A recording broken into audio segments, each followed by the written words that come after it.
The weight of whispers. Franklin Pierce stood at the kitchen counter, meticulously slicing apples into thin, perfect crescents. The morning light filtered through the kitchen window, casting a warm glow across the worn countertop. His son's lunchbox lay open beside him, dinosaur-themed, though Theo was already 10 and probably too old for it. But Theo had never complained, and Franklin couldn't bring himself to suggest a change. "Dad, have you seen my blue notebook?"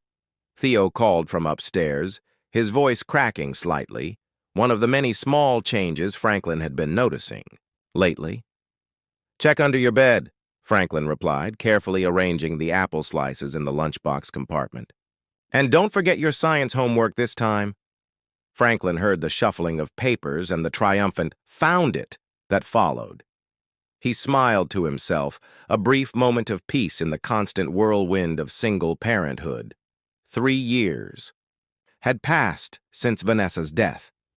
3 years of learning to be both mother and father, of figuring out how to braid hair, badly at first, now with reasonable skill, of navigating parent-teacher conferences alone, of quieting his own grief to make space for Theo's. 3 years of judgment from nearly everyone around him. His father-in-law, Gerald, was perhaps the harshest critic.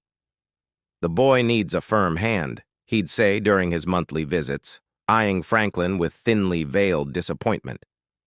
"You're coddling him, making him soft, just like you." Franklin sealed the lunchbox and set it by Theo's backpack. He'd learned to let Gerald's comments slide off him like water, mostly. At work, things weren't much better. As the only male project manager at Westridge Architectural who took regular time off for school events, Franklin had earned himself the nickname Part-Timer Pierce. His boss, Vivian Holloway, made no effort to hide her irritation when he declined late meetings to make it home for dinner with Theo. "Family man strikes again," she'd announced to the office, her voice dripping with sarcasm. "Some of us are committed to excellence, Franklin." Theo bounded down the stairs, his backpack already slung over one shoulder. At 10, he was the spitting image of Vanessa. Same hazel eyes, same dimple on the left cheek when he smiled. "Ready for your math test?" Franklin asked, handing him the lunchbox. "I think so. Thanks for helping me study last night." Franklin ruffled his son's hair. "You've got this. Remember the formula we practiced?" Theo nodded confidently. Franklin checked his watch. They needed to leave now to make it on time. As they walked to the car, Mrs. Donovan from next door was watering her immaculate garden. Her eyes followed them, and Franklin caught the familiar look of pity mixed with judgment. "Poor boy," he'd overheard her tell another neighbor once. "Needs a proper mother figure. Men just aren't equipped for nurturing, you know." The drive to school was filled with Theo's chatter about the upcoming science fair and his ideas for a project. Franklin listened attentively, asking questions, in all the right places. These moments, just the two of them in their little bubble, were sacred. As they pulled up to the school, Franklin noticed Gerald's silver Mercedes already parked near the entrance. His stomach tightened. Theo's grandfather had mentioned wanting to see a school assembly, but Franklin hadn't expected him this morning. "Dad?" Theo's voice pulled him back to the present. "Are you okay?" Franklin forced a smile. "Of course. Knock 'em dead on that test, buddy." Theo hesitated, then leaned across the console to give his father a quick hug. "You're the best dad ever," he whispered before dashing out of the car. Franklin watched him go, those simple words fortifying him against the weight of whispers that would follow him throughout the day. In his son's eyes, at least, he wasn't failing. And maybe, just maybe, that was enough. Small victories, heavy defeats. Franklin adjusted his tie in the rearview mirror before stepping out of his car. The elementary school parking lot was nearly empty at 3:30 p.m. He'd left work early again, ignoring Vivian's pointed sigh when he packed up his laptop. Today was Theo's parent-teacher conference, and Franklin had promised himself long ago that he would never miss these moments, regardless of the professional consequences. Ms. Penelope Winters, Theo's fifth-grade teacher, greeted him with a tight smile as he entered the classroom. The chairs were comically small, forcing Franklin's knees nearly to his chest as he sat across from her desk.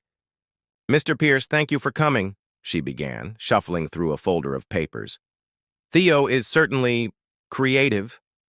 Franklin nodded, already sensing the direction of the conversation.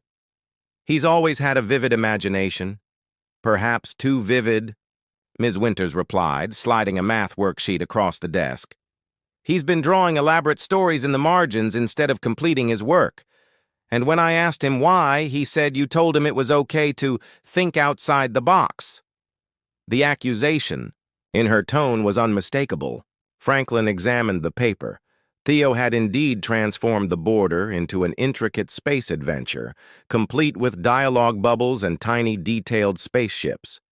The artistry was impressive for a 10-year-old. "I do encourage creativity," Franklin acknowledged. "But I also stress the importance of completing assignments." Ms. Winters leaned forward. "Mr. Pierce, with all due respect, boys, Theo's age needs structure and discipline. Without a maternal influence—" She paused, realizing perhaps she'd crossed a line. Franklin kept his voice steady. "Theo is grieving, Ms. Winters. Art is his outlet, but I'll talk to him about focusing during math." "It's not just math," she continued, pulling out more papers. "He's been emotional during reading time. Last week, when we read a story about a family camping trip, he excused himself to the bathroom and returned with red eyes." Franklin felt a familiar pang. Camping had been Vanessa's favorite activity. They'd promised Theo a trip to Yellowstone the summer she got sick. "Thank you for letting me know," he managed. "We're working through these triggers together." The rest of the conference proceeded similarly, Ms. Winters suggesting that Theo needed more traditional guidance, Franklin defending their unconventional but loving household. By the time he left, his shoulders carried an invisible weight that made the walk to his car feel like trudging through mud. Gerald was waiting in the parking lot, leaning against his Mercedes with an expectant expression. "How'd it go?"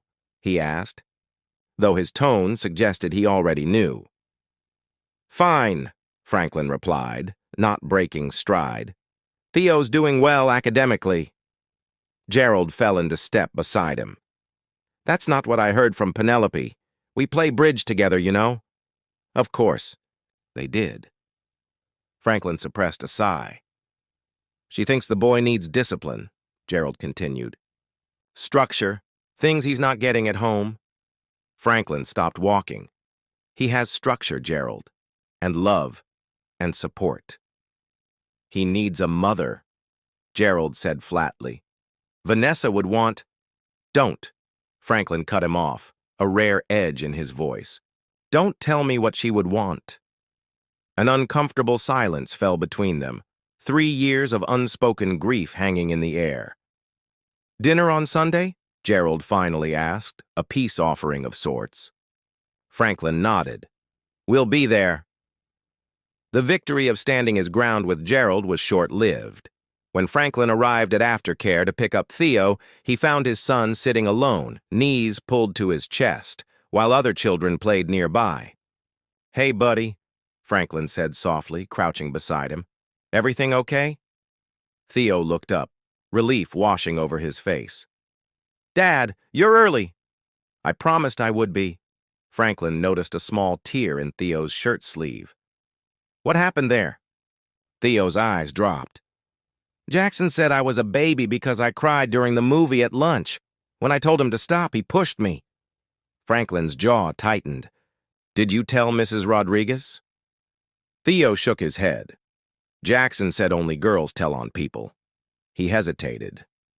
"And that I'm turning into one because I don't have a mom to make me tough."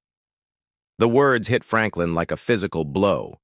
He pulled Theo into a gentle hug, mindful of the other children watching. "Being tough isn't about not crying or fighting back," he whispered. "It's about being brave enough to be yourself. no matter what others say. Theo pulled back, unconvinced. But everyone thinks I'm weird, and that you're weird too. Franklin stood, offering his hand.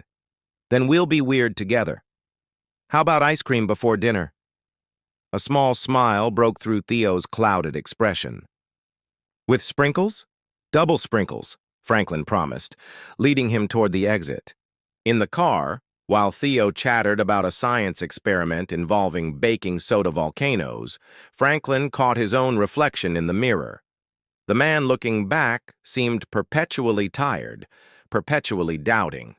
But when he glanced at Theo in the passenger seat, animatedly describing chemical reactions with ice cream smeared on his chin, Franklin felt a quiet certainty beneath all the doubt.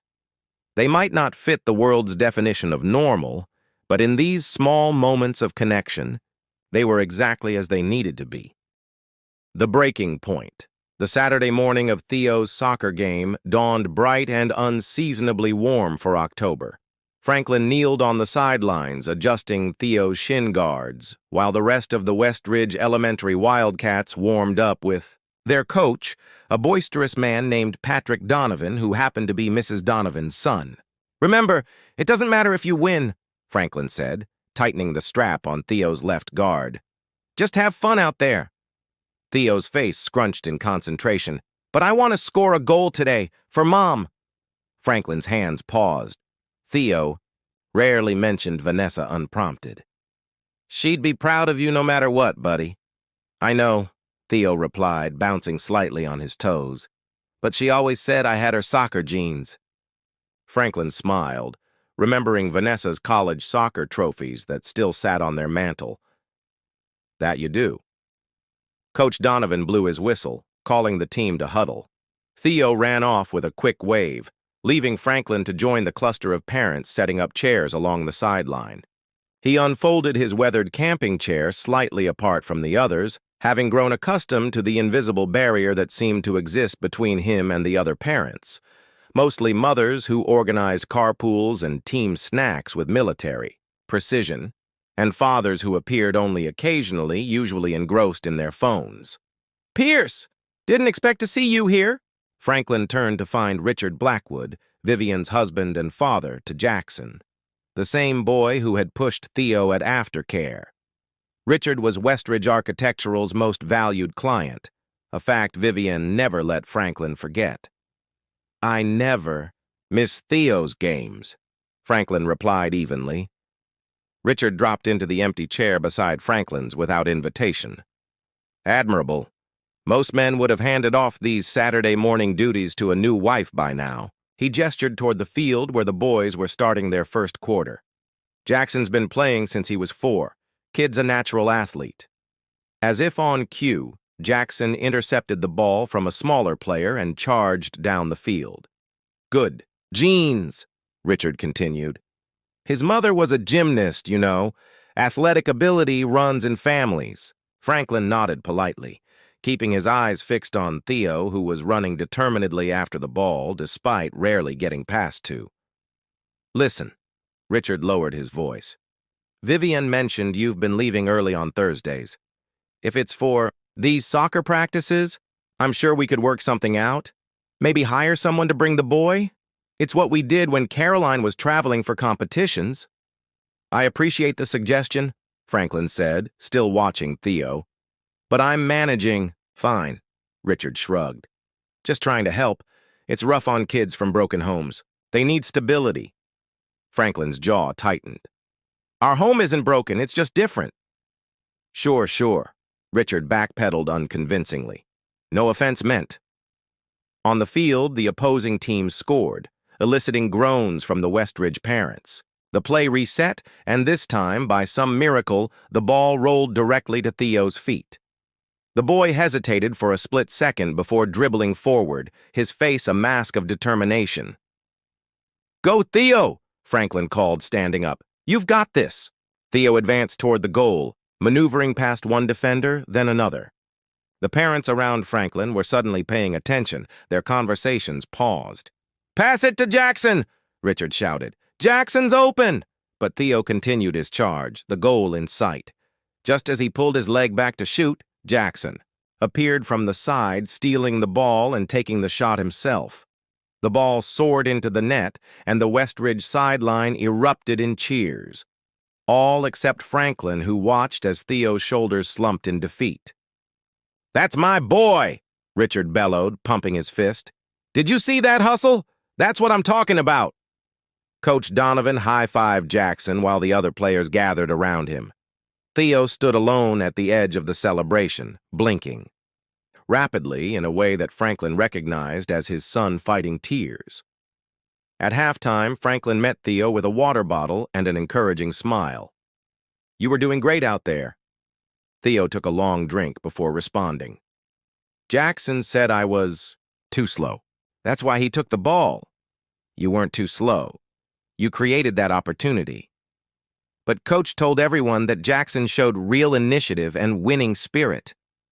Theo wiped his mouth with his sleeve. "Maybe I should be more like Jackson." Before Franklin could respond, he felt a hand clap his shoulder. "Pierce, didn't know your boy played on Jackson's team." It was Vivian, immaculately dressed in designer athleisure wear despite the casual setting. "Richard and I never miss a game. It's important to show support."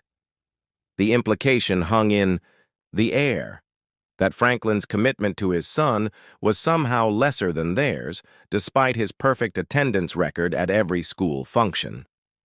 "Theo, honey," Vivian bent slightly, addressing the boy with exaggerated sweetness.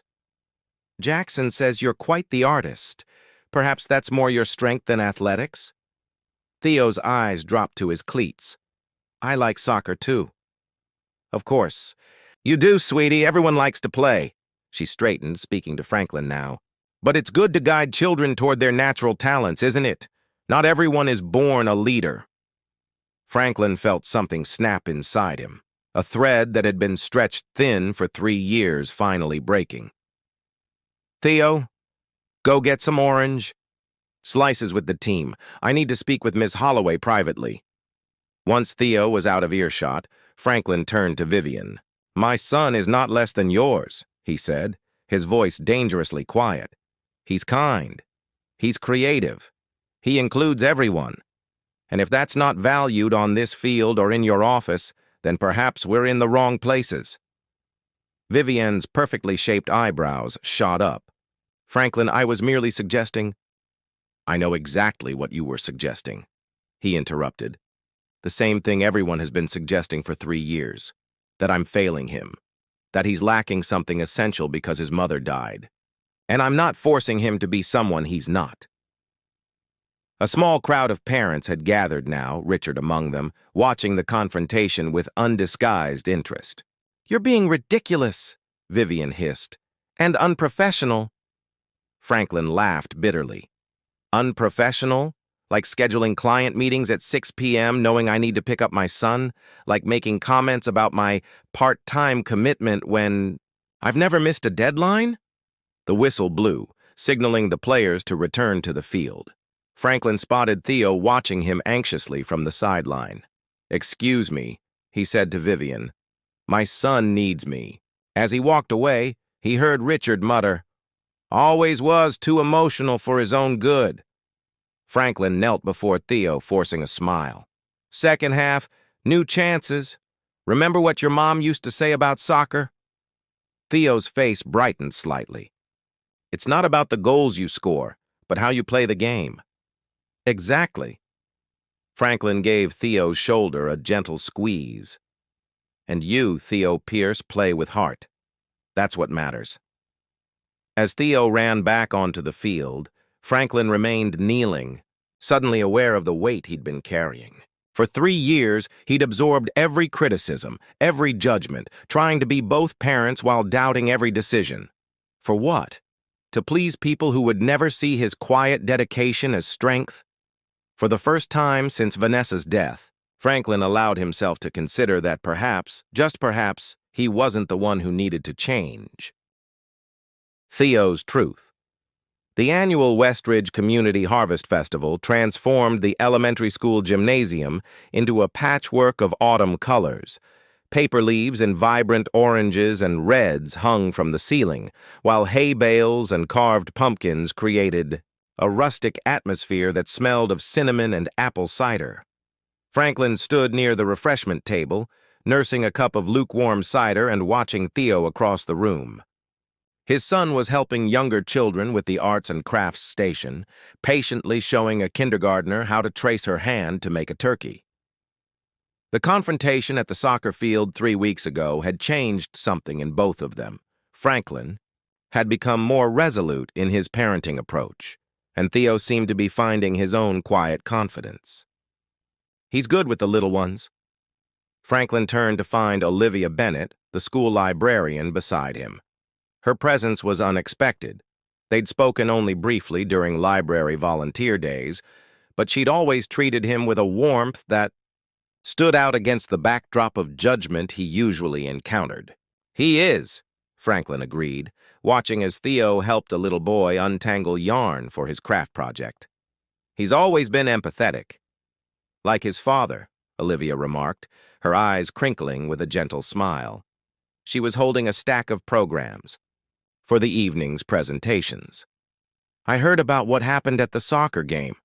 Franklin winced. "Word travels fast in Westridge." "It does," she conceded, "but not everyone saw it the way Richard and Vivian did." Before Franklin could respond, Principal Diana Ortega tapped the microphone at the small stage set up at the front of the gymnasium. The feedback caused everyone to wince as conversations died down. "Welcome, Westridge families, to our annual Harvest Festival," Principal Ortega announced. "Before we begin the carnival activities, we have a special presentation from our 5th grade class on community heroes. Each student has prepared a short speech about someone who inspires them." Franklin shifted uncomfortably. Theo hadn't mentioned any presentation. In fact, he'd been unusually secretive about his school projects lately, claiming he wanted to work independently, like the big kids. One by one, students took the stage. Jackson Blackwood spoke about his father's business acumen and how he provided jobs for lots of people. A girl with braids described her grandmother who had marched for civil rights. Each speech was met with polite applause, with proud parents, capturing every moment on their phones. When Theo's name was called, Franklin straightened, suddenly alert. Theo walked to the microphone with measured steps, a single sheet of paper clutched in his hand. Franklin noticed his son's hands trembling slightly and wished he could stand beside him for support. "My hero doesn't wear a cape," Theo began, his voice small but clear in the hushed gymnasium. "He doesn't run into burning buildings or score touchdowns. My hero makes me breakfast every morning, even when he's tired. He checks my homework twice and never yells when I forget things. He taught himself to sew so he could fix my Halloween costume last year." Franklin felt a lump forming in his throat as Theo continued. "My hero is my dad, Franklin Pierce.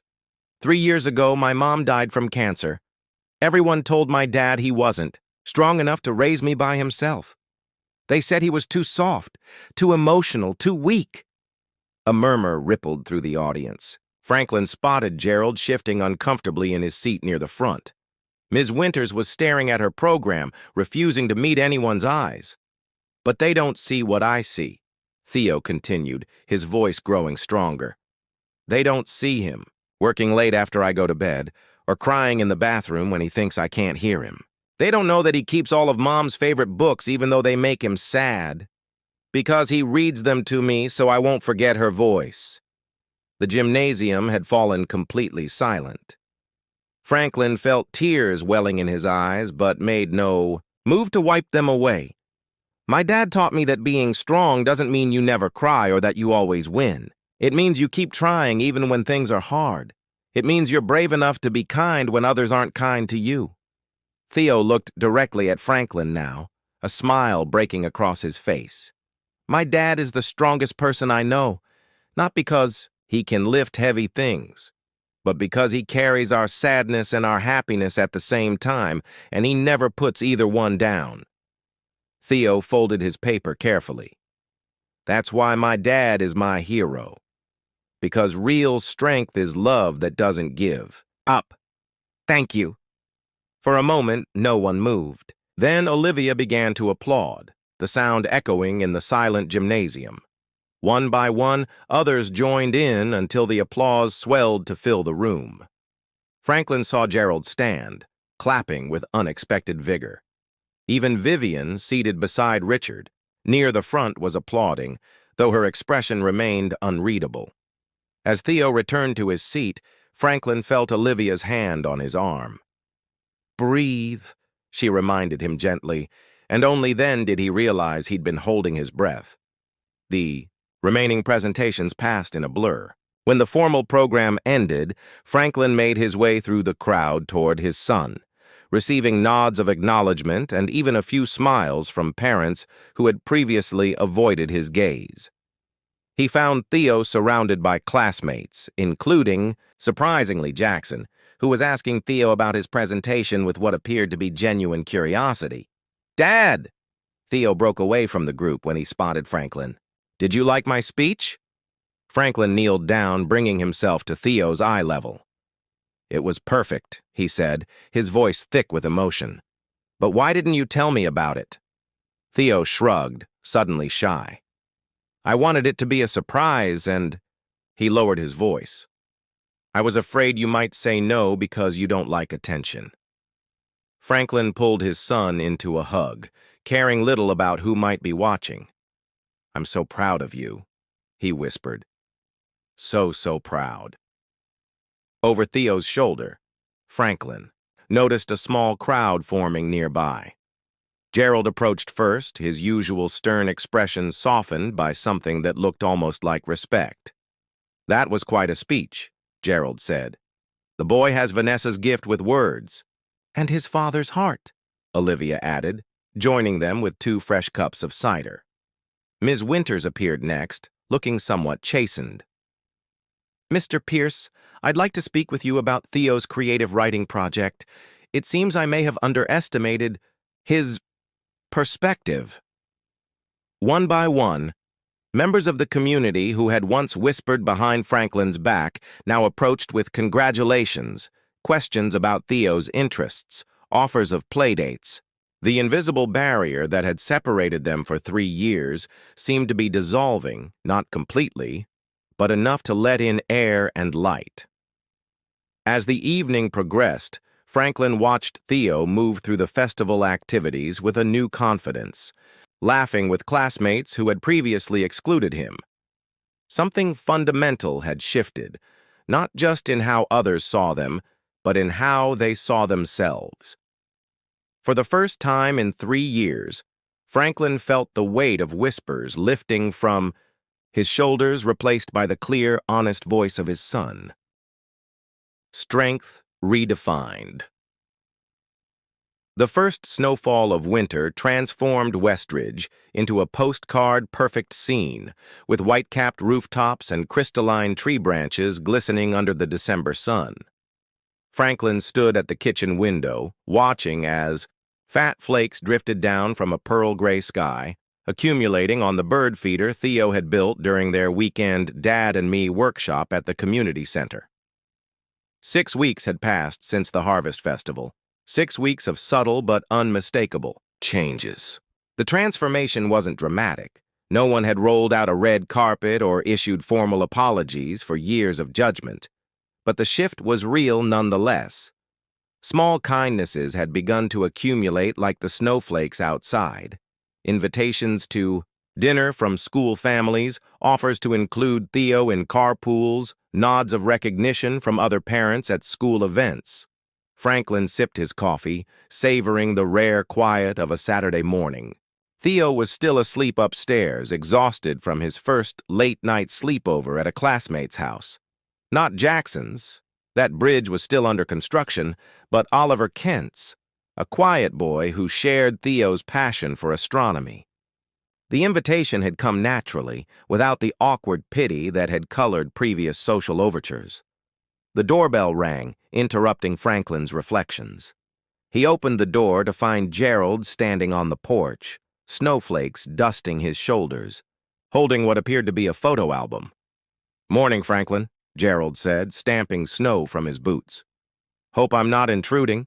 Not at all, Franklin replied, genuinely surprised by the visit. Their relationship had mellowed since the festival, but spontaneous visits were still uncommon. Come in. Coffee? Gerald nodded, following Franklin to the kitchen. Theo still asleep?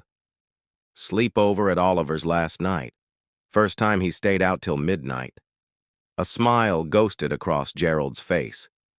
Growing up, he placed the album on the kitchen table as Franklin poured him coffee. Found this while cleaning out some boxes. Thought you and Theo might want it. Franklin brought the mugs to the table and opened the album carefully.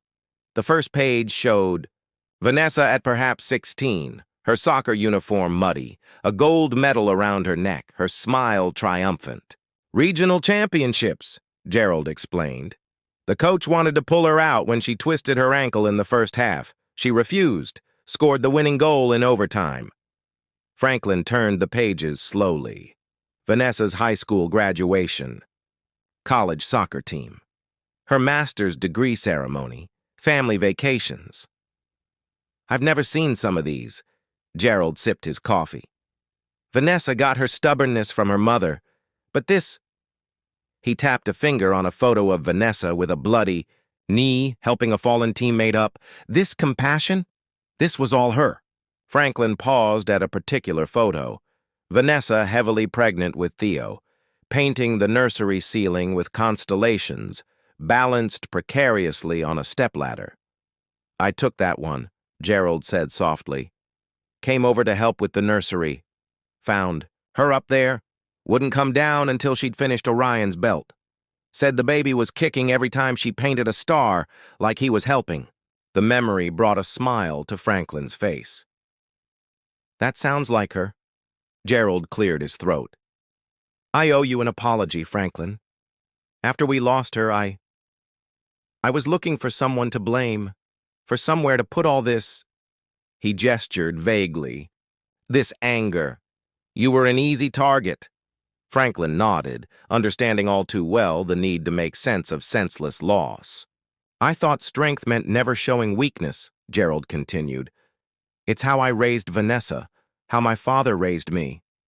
But watching you these past 3 years, seeing how you've raised Theo... He shook his head. Maybe I had it wrong.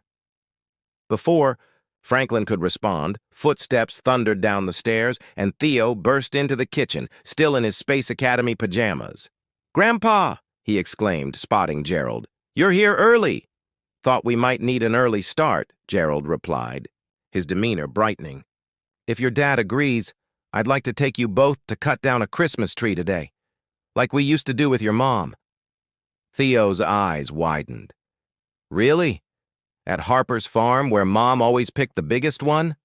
Gerald nodded. The very same. Though, we might need to be reasonable about the size this year. Dad, can we go? Theo pleaded. Please? Franklin pretended to consider it carefully. I don't know. Do you promise to help decorate it too? Every branch, Theo solemnly swore. I'll even untangle the lights. Then I guess we're cutting down a Christmas tree today. As Theo raced back upstairs to get dressed, Franklin turned to Gerald. Thank you. For the album and for today. It means a lot to him. To all of us, Gerald corrected him. Family traditions should continue, even when the family changes. The word family hung in the air between them, a bridge newly rebuilt. Later that afternoon, the Pierce living room was transformed by the scent of fresh pine and the warm glow of string lights. Vanessa's old ornaments, carefully preserved in tissue paper for 3 years, now adorned the modestly sized spruce they'd selected together. Theo was perched on a stepladder, much to Gerald's nervous monitoring, placing the star on top. Perfect, Franklin declared as Theo descended. Your mom would love it. The doorbell rang again, and Franklin opened it to find Olivia Bennett on the porch, holding a plate of gingerbread cookies. Over the past weeks, she had become a regular visitor, first offering Theo advanced reading recommendations, then staying for dinner, then somehow becoming an essential part of their weekend routines. "I smelled pine needles from the sidewalk," she said, her eyes crinkling with warmth. "Thought you might need sustenance for tree decorating." "We absolutely do," Franklin confirmed, welcoming her inside. "Gerald and Theo are arguing about whether tinsel is elegant or tacky." "It's both," Olivia declared, hanging her coat. "That's its charm." In the living room, Gerald was showing Theo how to properly string popcorn garlands while Christmas music played softly from the speakers. The scene was domestic, ordinary, and yet to Franklin, it felt like a small miracle. "Franklin," Olivia said quietly, touching his arm, "I brought something else." She reached into her bag and pulled out a small, wrapped package. "Theo mentioned wanting to learn more about constellations. This is a star projector for his ceiling." The thoughtfulness of the gesture caught Franklin off guard. "You didn't have to do that." "I wanted to," she said simply. Then, more hesitantly, "Is it okay? I don't want to overstep." Franklin looked at her, really looked at her, and saw not pity or judgment but genuine care. "It's more than okay," he assured her. "It's perfect." From the living room, Theo called out, "Dad, Olivia, come help us decide where to put Mom's cardinal ornament." As they joined the others, Franklin felt a sense of completion he hadn't experienced in years.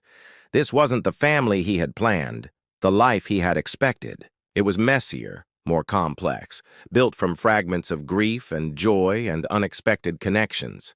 Vivian had called him weak for crying at his desk the day after Vanessa's funeral.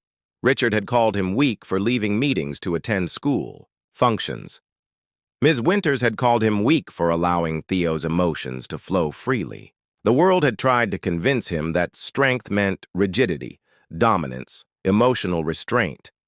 But here, in this imperfect, beautiful moment, Gerald showing Theo how to repair a broken ornament, Olivia arranging cookies on a plate, the scent of pine filling the room, Franklin understood what Theo had known all along. True strength wasn't about never breaking.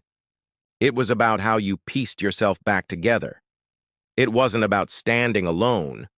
It was about allowing others to stand with you. It wasn't about fitting into someone else's definition of success. It was about redefining success altogether.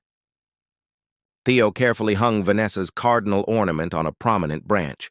Franklin felt her presence not as an absence to be mourned, but as a foundation upon which they had built something new. Different, yes, but no less whole. "Dad," Theo said, stepping back to admire their work, "do you think this is our best tree ever?" Franklin looked around the room, at his son's hopeful face, at Gerald's grudging smile as he untangled a knot of tinsel, at Olivia's quiet presence that somehow filled a space they hadn't realized was empty. "I think it might be," he agreed, his voice steady and sure. "I think it might be just perfect." Outside, snow continued to fall, covering Westridge in a clean, forgiving blanket of white. Inside, a family, unconventional, unexpected, unbreakable, gathered around a Christmas tree, redefining strength with every shared moment, every small kindness, every quiet act of love.